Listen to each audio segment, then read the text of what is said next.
네, 반갑습니다. 마르스 김동석의 리얼 주식입니다. 오늘 마르스 김동석의 리얼 주식은 지금 1억이 있다면 절반은 이 기업 무식하게 사모으세요. 1억 중에 절반을 무식하게 사모았을 때 큰 돈 벌 수 있는 기업 알려드리니까 영상 끝까지 꼭 시청하시길 바라겠습니다. 그 이전에 저희 마르스 김동석의 리얼 주식 유튜브가 여러분들의 사랑으로 빠른 성장 나오고 있습니다. 현재 구독자 73,400명이고 8만 명을 향해 달려가고 있습니다. 여러분들한테 너무 감사한 마음에 최근에 이슈가 되고 있는 리튬이온 배터리 그리고 폐배터리 저희가 시장 전망부터 관련주까지 총정리한 자료집을 무료로 나눠드리고 있습니다. 이 자료집 받고 싶다 하시면 영상 끝까지 시청하셔라 말씀을 드리고, 이 자료집은 제가 직접 만든 자료집입니다. 그래서 리튬이온 배터리, 폐배터리, 시장 전망부터 관련주까지 모두 무료로 나눠드리니까 꼭 받아가시고, 이뿐만 아니라 도움되는 영상들도 많이 찍어드리니까 영상 시청하시고 유튜브 구독, 영상 좋아요, 그 다음에 댓글까지 남겨주시면 정말 감사하겠다 말씀을 드리겠습니다. 그럼 오늘의 영상 바로 시작하겠습니다. 지금 1억이 있다면 절반은 이 기업 무식하게 사모으세요. 일단은 지금 에코프로가 좀 말도 안 되게 상승 랠리가 이어지고 있습니다. 진격의 에코프로고요. 기어코 70만 원을 돌파를 했습니다. 그래서 연일 신고가 행진을 만들어내고 있고요. 2차 전지의 핵심 소재인 양극재를 만드는 에코프로 BM의 지주사 에코프로가 70만 원대에 안착하며 고공행진을 이어가고 있는 상태입니다. 코스닥 시장 시가총액 1위 에코프로 BM도 13% 급등한 29만 2,500원에 마감을 했습니다. 두 종목 다 오늘 크게 상승을 했죠. 그래서 에코프로 그룹주의 급등세를 두고 단순히 2차 전지 관련, 그러니까 말 그대로 전기차가 많이 팔리니까 2차 전지도 많이 팔리겠지? 라는 그런 기대감의 테마주가 아니라 실적으로 기업 가치를 증명했다는 점에서 기업이 좀 재평가돼서 주가 상승이 이어지고 있는 거 아니냐라는 얘기가 나와주고 있다라는 거예요. 그러다 보니까 에코프로 그룹주들의 일단 실적 발표가 상당히 좀 주목되고 있는 상황이라고 보시면 될 것 같습니다. 근데 이런 상황에서도 중요한 건 뭐냐? 여전히 투자가 이어지고 있습니다. 반도체 2차 전지에 이번에 투자가 들어왔고요. 반도체 2차 전지 등 11대 핵심 분야에 2030년까지 13조 원 투입을 발표를 했습니다. 최근 들어 투자가 많죠. 반도체라든가 이 11대 핵심 투자 분야에서 40개 연구개발 프로젝트를 선정해 2030년까지 약 13조 5천억을 쓴다라고 발표를 했습니다. 그래서 반도체, 디스플레이, 2차 전지, 미래 모빌리티, 핵심 소재, 지능형 로봇, 첨단 바이오, 항공 반상 등등등 해서 11개 핵심 투자 분야에 약 34개 미션을 발굴을 하고요. 그 중에서도 반도체 분야에서는 3개 미션과 4개 프로젝트 선정으로 전력 반도체 개발, 자율주행 차량용 반도체 개발, 첨단 반도체 개발이 들어가게 됩니다. 그래서 선정된 프로젝트에 매년 신규 R&D 예산의 약 70%가 투입이 되고요. 최근 들어서 2차 전지 주가가 좀 많이 상승을 했다. 그렇다 한다면은 이 13조 투자에서 이 반도체 2차 전지가 핵심인데 2차 전지 많이 올랐으니까 그러면 이 투자는 반도체를 위한 투자가 아닌가. 내용만 봐도 사실상 반도체에 좀 치중되어 있는 모습을 확인할 수가 있다라는 거죠. 알겠습니다. 근데 이것만으로는 우리가 반도체가 올라가겠다. 반도체가 좀 이득이다. 라고 보기는 좀 쉽지 않지 않나요? 라고 물어보시는데 제일 중요한 게 뭐냐? 최근에 통과한 칩스법이 11일에 공포가 됩니다. 진짜 진행이 된다라는 거죠. 법안 통과가 아니라 시행입니다. 칩스법이 11일에 공포가 되고요. 반도체 설비 투자 최대 35% 세액 공제가 진짜로 들어갑니다.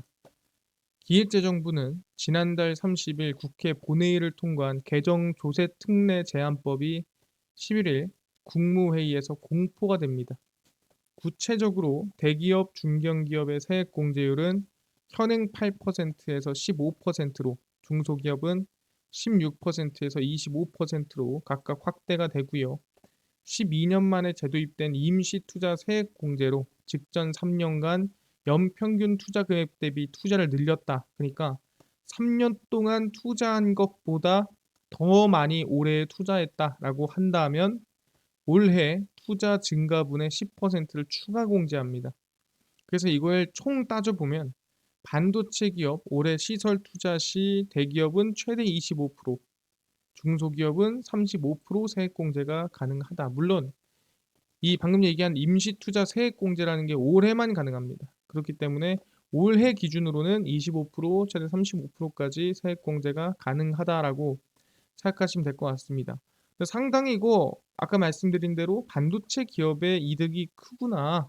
설비라든가 아까 얘기한 대로 이 추가적인 투자를 할 때 이득을 많이 볼 수 있겠구나. 그래서 칩스법으로 반도체 기업들의 기대감이 많이 나아졌죠. 아, 알겠습니다. 칩스법 통과하는 것까지 알았는데, 아니, 그러면 지금 설비 투자라든가 이 투자를 누가 한다고 발표는 했나요? 이게 법안 통과가 됐지 누군가 투자한다라고 발표를 해야 되는 거 아닙니까? 라고 했을 때 맞습니다. 누가? 이 힘든 시장에서도 삼성전자가 50조를 투자하겠다라고 발표를 했습니다. 삼성전자 올해 50조 투자, 반도체 빙하기가 초격차 기회다. 그러니까 오히려 지금처럼 힘들 때가 바닥에서 투자해서 성장할 때 2배로 성장할 수 있는 기회다라고 얘기를 하는 거죠. 삼성전자가 25년 만에 인위적 반도체 감산을 할 정도로 업황이 힘들지만 역발상 투자로 지금이 저점 아니냐? 그럼 지금 바닥에 쓸어 담아야지 라고 하면서 지금 올해 50조를 쏟아부을 예정입니다. 누가? 삼성전자가. 이재용 삼성전자 회장도 어려운 상황이지만 인재 양성과 미래기술 투자에 조금도 흔들림이 있어서는 안 된다. 그러니까 지금 힘들다고 미래에도 힘들 건 아니라는 거죠. 그러니까 지금 힘들 때 우리가 멈출 게 아니라 오히려 전과 같이 계속해서 투자하고 개발해 나가야 앞으로 더 큰 성장이 있을 거다라고 얘기를 하는 겁니다. 삼성전자의 DS 반도체 부문에서만 4조 원대의 영업 손실을 봤을 것으로 추정이 되고 있습니다. 그러니까 반도체에서 적자가 난 거죠. 상당히 가슴 아픈 소식이긴 한데 그럼에도 역대급 불황의 50조 규모 투자로 경기 반등 국면 대비 전략을 짜고 있는 상태입니다. 아니 근데 삼성전자가 뭐 언제 옛날에 힘들 때 어떻게 탈출했나요? 또는 힘들 때 투자해서 뭐 성공한 적이 있습니까? 물어보신 분들이 있을 겁니다. 근데 그걸 왜 물어보냐라고 한다면 있었기 때문이죠. 삼성전자 과거 투자입니다. 반도체 불황은 1996년에서 1998년 디램 가격이 고점 대비 10분의 1 토막, 그러니까 만 원이었으면 천 원이 된 거죠. 폭락을 하면서 반도체 기업이 구조조정이 됐습니다. 그 정도로 그 당시에 많이 힘들었습니다. 아시겠지만 1996년, 98년 이 당시에는 다들 아시는 IMF가 있던 시절이기도 했고요. 그래서 그 당시에 구조조정이 더 심하게 나아졌죠. 오히려 삼성전자는 1998년, 2001년에 디램 등 반도체 설비 투자로 13조 원을 쏟아부었고요. 2조 원대 영업이익에서 2001년 9조 원대로 거의 4배 이상 성장을 이뤄낼 수가 있었습니다. 그렇기 때문에 삼성전자는 오히려 힘들 때 투자를 해서 성장할 때 더 큰 성장을 이끌어냈구나 볼 수 있는 거고, 디램 가격이 폭락한 2007년에서 2009년에도 이때는 뭐 리먼 브라더스 사태가 있었고요. 80나노 주축에서 50나노, 40나노 투자를 늘려 영업이익 10조 원대에서 30조 원대로 이때도 3배 이상 증가하는 모습을 확인할 수가 있었습니다. 그래서 반도체 감산으로 최근 디램 등 재고가 빠르게 해소될 것으로 관측이 되고 50조 투자 효과는 지금 보신 것처럼 1996년, 98년도에 투자해서 2001년도에 4배 성장하고 2007년, 2009년에 투자를 해서 3배 성장한 것처럼 한층 이 효과가 배가 될 것으로 전망이 되고 있다. 삼성전자 과거 투자처럼 이번 50조 투자도 더 큰 성장을 이끌어낼 것이다라고 볼 수 있는 거죠. 근데 보시면은 뭐 투자하자마자 나오는 거 아니지만 거의 1년, 2년 만에 나오기 때문에 올해 투자하면은 내년 기대감까지도 올해 이어지지 않겠느냐라는 부분이 있다라는 겁니다. '아 알겠습니다. 지금 뭐 반도체가 성장하겠구나.' 확인을 했습니다. 근데 50조 원을 투자한다고 했는데 과연 어디에 그 어떤 반도체에 50조가 투자가 들어갑니까? 라고 한다면 제가 딱 두 가지 정도 꼽아 볼 수 있을 것 같은데 첫 번째가 AI 반도체입니다. 최근에 AI 반도체 시대가 열렸고요. 챗GPT 시대 리벨리온 AI 반도체 엔비디아 퀄컴을 넘어섰습니다. 이게 그냥 넘어선 게 아니라 진짜로 넘어섰어요. 리벨리온은 국제 AI 반도체 기술력을 가늠하는 가장 공신력 있는 벤치마크 대회에서 객관적인 성능 지표로 압도적인 기술력을 입증을 했습니다. 그래서 리벨리온의 AI 반도체 아톰으로 퀄컴의 최신 AI 반도체 그리고 엔비디아의 동급 GPU 대비 1.5에서 2배 앞서는 처리 속도를 실제로 보여줬고요. 아톰은 AI 전용 반도체로 GPU 대비 비전 모델의 경우 10배, 언어 모델의 경우 3배에서 4배 이상 효율이 높습니다. 그래서 리벨리온이 그냥 장난으로 진짜 뭐 퀄컴이랑 엔비디아 넘는다라고 얘기한 게 아니라 실제로 퀄컴과 엔비디아보다 AI 반도체라든가 GPU가 훨씬 더 효율이 높다라고 객관적으로 확인할 수가 있었다라는 거죠. 그래서 보다 대한민국에서도 GPT 같은 트랜스포머를 지원할 수 있는 AI 반도체 출시에 이의를 두고 있다라고 얘기 나와주고 있습니다. 아, 그렇구나. 지금 보다 반도체 중에서도 AI 반도체에 대한 기대감, 성장세가 충분히 이어지고 있구나. 기대감이 만들어지고 있구나. 확인할 수가 있다라는 거죠. 아, AI 반도체는 알겠습니다. 근데 AI 반도체는 하도 많이 들어서 뭐 별로 기대감도 없는데 뭐 이게 끝인가요? 그렇지 않죠. 뭐다? 5G 통신입니다. 이것까지도 반도체가 들어가고 있고요. 일단 최근에 5G 통신에 대한 투자가 이어지고 있습니다. LG 이노텍도 5G 차량용 통신 모듈 시장에 출사표를 내놨고요. 미국과 중국 기업과 이 선점 경쟁을 진행을 합니다. LG 이노텍이 5G 기술 기반으로 한 차량용 통신 모듈을 공개를 했고요. 미국, 중국과 시장 선점 경쟁에 들어갑니다. 자율주행 시 안전을 확보하려면 신호를 빠르게 송수신하는 차량용 통신 모듈이 중요하기 때문에 수요가 증가하고 있고요. 5G 기술이 본격적으로 확산되고 있는 시점에서 이를 기반으로 한 차량용 통신 모듈 개발에 주력하고 있다라고 발표를 했습니다. 그래서 현재 이 5G를 개발하고 있지만 5G뿐만 아니라 차세대 통신 기술인 6G에 대한 모듈을 미리 개발하고 양산하는 업체가 더 많은 시장 점유율을 가져갈 것. 근데 지금 보니까 5G 통신 모듈이 그냥 자율주행이라든가 지금 정말 일부 들어가는 기술력으로 볼 수 있을 것 같은데 그럼 이 자율주행이라든가 이 일부에 들어가는 이 5G를 어디서 땡겨올 거냐? 또는 만약에 거기가 5G가 안 깔려 있는 곳이면 어떻게 할 거야? 이게 중요한 거 아니겠습니까? 그래 자기들끼리야 통신하겠지만 그 5G를 끌고 올 데가 없으면 어떡할래? 거기가 오지야. 거기가 완전 뭐 아무것도 없는 숲속이야. 그러면은 너네 5G 안 쓸 거야? 아니라는 거죠. 써야겠죠. 그래서 그걸 쓸 수 있게 만들어내는 기업이 있습니다. 그게 어디냐? 바로 NTT입니다. NTT 도코모고요. 5G 특화망을 이번에 들어갑니다. NTT 위성통신과 5G 특화망으로 글로벌 시장을 공략을 합니다. 일본의 NTT가 유럽 위성통신 사업자 SES와 협력을 해서 기업용 특화망 시장을 공략합니다. 5G만 구축이 어려운 광업단지 등에서도 산업용 5G 사설 기지국을 갖추고 그 위성통신을 활용해서 서비스를 진행을 합니다. 그래서 밑에서 쏘는 게 아니라 위에서 쏘는 방식으로 5G를 진행한다는 거죠. 이렇게 되면 좋은 게 뭐냐면 어디서든 오지에서든 어디서든 5G를 쓸 수 있다라는 거. 아직 5G 주파수가 분배되지 않고 망이 구축되지 않은 곳에서도 서비스 제공이 가능하다라는 게 핵심이죠. 왜? 위성통신을 이용했기 때문에 가능한 일입니다. 5G 특화망과 위성통신을 결합한 개념을 제시하며 세계 시장을 공략하고 있는 기업입니다. 그게 어디다? NTT 도코모다라고 생각하시면 될 것 같아요. 아니 근데요 이거랑 삼성전자랑 무슨 상관인가요? 라고 얘기할 수도 있습니다. 어디? 여기에 공급하고 있는 기업이 삼성전자입니다. 삼성전자가 NTT와 5G 협력을 하고 있어요. 아, 그렇구나. 현재 반도체가 지금 AI 반도체도 있지만 5G에도 좀 진심을 다해서 공략을 하고 있구나. 삼성전자, NTT 도코모의 5G 장비 공급 확대합니다. 삼성전자가 일본 이동통신 사업자 NTT 도코모의 5G 이동통신 장비 공급을 확대를 하고요.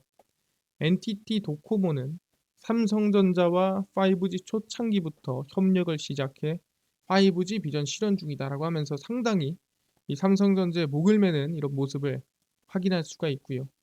21년 3월부터 NTT 도코모와 5G 이동통신 장비 공급 계약을 체결을 했고 추가 협력을 통해 NTT 도코모 기지국 신규 공급을 진행을 하고 있습니다. 그래서 일본 시장 선점으로 삼성전자의 5G 기술력을 입증을 했습니다.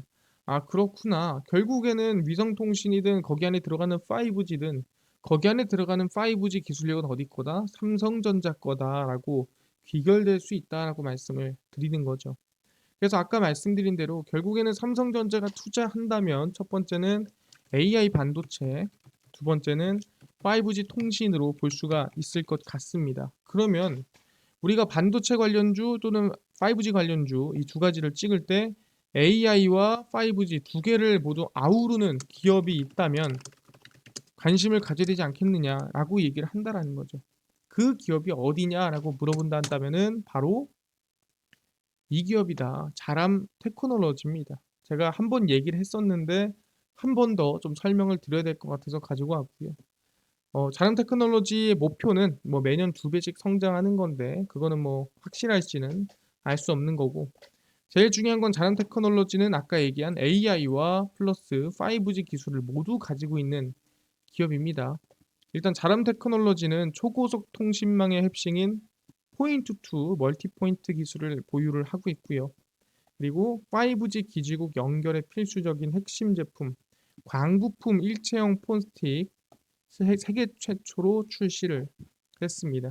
그래서 세계 최초 기술력과 5G 반도체 기술력을 가지고 있는 기업이 자람 테크놀로지다라고 볼 수가 있는 상태고요. 여기에 플러스로 한국전자기술연구원과 MPU죠. GPU를 넘어서는 AI 전용 반도체라고 생각하시면 될 것 같아요. 그게 MPU입니다. MPU를 개발 중이며 AI 행동인식, AI 표정인식을 통해 아동 학대 방지, 취약 노인 돌봄, 환자 상태 모니터링 등의 활용을 하게 됐습니다. 그래서 자람 테크놀로지는 우수한 기술력 기반 4세대 반도체 선도기업이 될 것이라고 전망이 나오고 있고요. 뭐 실적이 엄청 좋진 않지만 그렇다고 적자는 아닙니다. 충분히 아까 얘기한 대로 AI와 이 5G 기술력이 합치진 기업이 많지 않은데 그중 하나가 자람 테크놀로지다라고 말씀을 드리겠습니다. 그래서 차트를 보시면은 자람 테크놀로지가 상장한 지가 얼마 안 됐습니다. 그래서 주가 상승이 만들어지고 나서 최근 들어 이 반도체 종목이 눌리면서 하락이 나와주고 있는데 항상 얘기합니다. 21선을 깨게 되면 21선을 이탈하면 매수를 해도 된다라고 얘기를 합니다. 물론 지금 구간도 나쁘지 않긴 하지만 제일 좋은 구간은 21선을 깨는 구간이 제일 긍정적인 구간이다라고 말씀을 드리니까 21선을 깼을 때 분할 매수 또는 21선 깼을 때 긍정적인 매수가 가능하다라고 얘기를 합니다. 그래서 상장한 지 얼마 안 됐기 때문에 충분히 지금부터 개인적으로는 뭐 6월, 길게는 9월까지도 눌림목에 산다면 반도체 구조적인 성장 수혜도 받을 수 있지 않을까 말씀을 드리겠습니다. 그래서 마지막으로 설명드립니다. 바로 AI와 5G를 모두 합친 기업은 자람 테크놀로지다 말씀드리고요. 막 사는 게 아닙니다. 21선을 깨면 그때 관심을 가지면 좋겠다 말씀을 드리겠습니다. 얼마 안 남았죠. 알겠습니다. 이 기업 관심 갖는 거 알겠는데요. 제일 중요한 거는 이것뿐만이 아니라 아까 리튬이온 배터리, 폐배터리, 시장 전망부터 관련주까지 총정리한 자료집을 100% 무료로 나눠준다고 하셨는데 어디서 받을 수 있나요? 또는 당일 급등이 예상되는 단타 종목을 매일 무료로 좀 나눠주시고 장 시작 전에 급등이 예상되는 뉴스라든가 시황을 무료로 좀 정리를 해주시고 테마주라든가 매매법 강의를 좀 무료로 좀 나눠주세요 하시는 분들이 있어서 김동석 대표가 100% 무료로 나눠드리고 있습니다. 바로 김동석의 리얼 주식 연구소라는 100% 무료 어플이고요. 이 어플은 스마트폰 안에 내가 아이폰을 씁니다. 그럼 앱스토어에서 무료로 설치 가능하고요. 갤럭시를 씁니다. 구글 플레이, 플레이 스토어에서 무료로 설치가 가능합니다. 그래서 앱스토어, 구글 플레이, 플레이 스토어에 무료로 들어가면은 혹시나 뭐 전화번호나 뭐 개인정보 같은 거 입력해야 되는 거 아닌가요? 아무것도 입력을 안 하셔도 됩니다. 무료니까요. 그냥 무료로 어플 이용하시면 됩니다. 자, 앱스토어, 구글 플레이, 플레이 스토어에 접속을 하신 다음에 뭐라고 검색한다? 김동석의 리얼 주식 연구소라고 검색을 하시고요. 그럼 이렇게 김동석의 리얼 주식 연구소 어플이 뜨게 됩니다. 100% 무료로 어플 설치 가능하니까요. 꼭꼭꼭 설치를 하셔라 말씀을 드리고요. 아까 전에 말씀드린 대로 혹시 전화번호 같은 거 입력해야 되나요? 아무것도 입력을 안 해도 됩니다. 100% 무료니까요. 꼭꼭꼭 어플 무료로 설치하셔라 말씀드립니다. 설치를 하고 나면은 이렇게 김동석의 리얼 주식 연구소 어플이 뜨게 되고요. 당일 리얼 추천주가 당일 급등 예상되는 종목을 무료로 알려드리고 급비 분석이 장 시작 전 시황입니다. 급비 자료가 테마주라든가 매매법 무료로 나눠드리고 있고요. 아까 전에 말씀드렸던 리튬이온 배터리나 폐배터리 시장 전망 관련주 어디서 받을 수 있나요? 리얼 추천주 누르시고요. 들어가시면은 저희가 감사합니다 하면서 저희 7만 명 달성 자료 공개 올려놨습니다. 누르고 들어가시면은 쭉 내려갔을 때 리튬이온 배터리, 폐배터리, 자율주행 로봇 UAM 올려놨으니까 꼭꼭꼭 무료로 받아가셔라 말씀드리고요. 이뿐만 아니라 저희 리얼 추천주에 들어가시면은 4월 11일, 4월 10일, 7일, 6일, 5일 추천주 무료로 올려놨죠. 추천주도 무료로 확인해 가시면 좋을 것 같고요. 그 다음에 제가 카톡방 무료로 오픈하는데 궁금하신 분들은 글 한번 들어가서 읽어보시면 좋을 것 같습니다. 그리고 급비 분석은 장 시작 전 시황입니다. 해외 증시부터 국내 이슈까지 무료로 전부 정리를 해드리니까 다른 이슈 아예 볼 필요가 없고요. 급비 자료는 당일 있었던 이슈 관련주 올려드립니다. 2차전지 관련주가 올라갔대. 왜 올라갔으며 어떤 관련주가 있는지 정리를 다 해드리죠. 다 무료거든요. 그러니까 매일매일 올려드리니까 김동석의 리얼 주식 연구소 평생 100% 무료 어플입니다. 그러니까 종목 시황 테마주 강의 다 무료로 얻어 가시고요. 이뿐만 아니라 저희 마르스 김동석의 리얼 주식 유튜브 여러분들의 사랑으로 커가니까요. 우리 구독자 8만 명을 향해 달려갑니다. 유튜브 구독, 영상 좋아요, 그 다음에 댓글까지 남겨주시면 정말 감사하겠다 말씀드리면서 오늘 영상 여기서 마치고 다음번에 더 좋은 영상으로 찾아뵙도록 하겠습니다. 감사합니다.